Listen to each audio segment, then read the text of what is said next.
Let's continue to myth number 4. Myth number 4 says that you must exercise a lot every day to control your diabetes. At least that's what the fitness experts would like you to believe. The truth is a bit different, and when I say a bit, I'm actually optimistic. Indeed, exercise is one of the best strategies to improve your insulin sensitivity.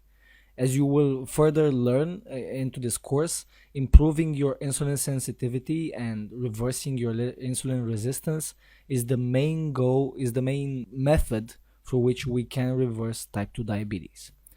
However, you do not need to exercise like crazy every day to reap great results. What you really need and what's the most high impact activity you can do when it comes to exercise is to increase the time you spend moving, especially if you're more of a sedentary person which works every day at the office and sits all day and then just gets into the car and drives around, sits on the couch all night and so on, right? So if you're sedentary, it's even more important to increase the time you spend moving. This might come as a surprise, but the best exercise for persons who suffer from diabetes, from what I have found, is just walking, right? Walking just at the pace that you're comfortable with, wherever you want to. Again, we'll talk more in depth about this later on in the course.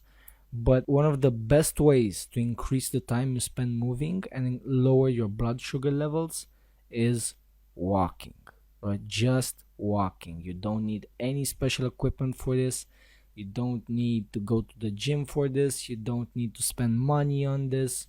You don't need to buy some fancy equipment. It's just walking. Anyone can do it. You can do it. All right?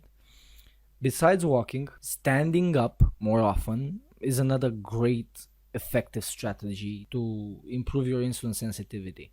And that's because when you sit for 1 hour, just 1 hour, when you sit on your at your desk, your metabolism lowers by 90%. What does that mean? Your metabolism is I won't get into many details because we want to keep this short, but if your metabolism lowers itself, then your body cannot lower blood sugar as effectively as it should, right? So imagine that your metabolism reduces its effectiveness by 90% after just 1 hour of sitting. Imagine what that can do to your blood sugar, especially if you sit for 1 hour after you have a big meal, such as lunch, right? So maybe you can now understand much better why standing up more often is very important. And since you're gonna stand up, you can't do nothing, right? Just standing there. So while you're standing, you can also stretch, move around, walk a bit. Just be active, right?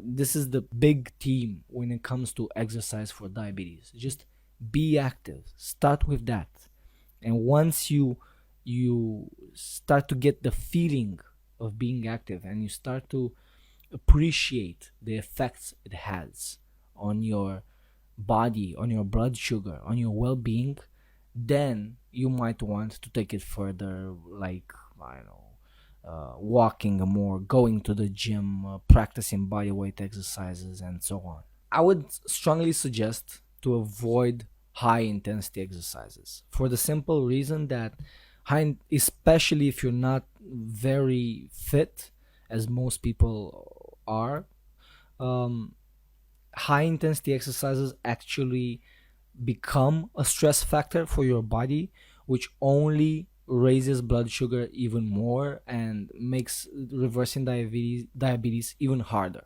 right? Because it stimulates the production of more adrenaline and cortisol. These hormones raise your blood sugar even more, and so on, right? So I would suggest avoiding high intensity exercises for now.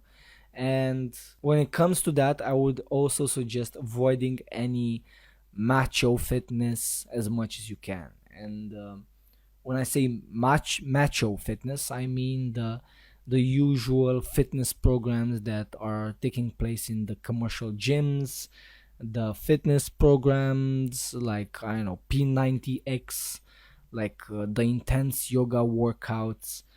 Believe me, a lot of people have injured themselves and burned out and created even more health problems because of those problems, rather than just losing weight and getting fitter, which was their initial goal, I presume. So I'm not trying to bash anyone. I'm not trying to tell you that they're not effective. I'm just saying that if I were you, I would stay away from them. I personally don't practice them. And if you value your health and if you want to make a slow transition and a healthy transition to a fit and healthy body with normal blood sugar levels, I would suggest avoiding these macho fitness activities.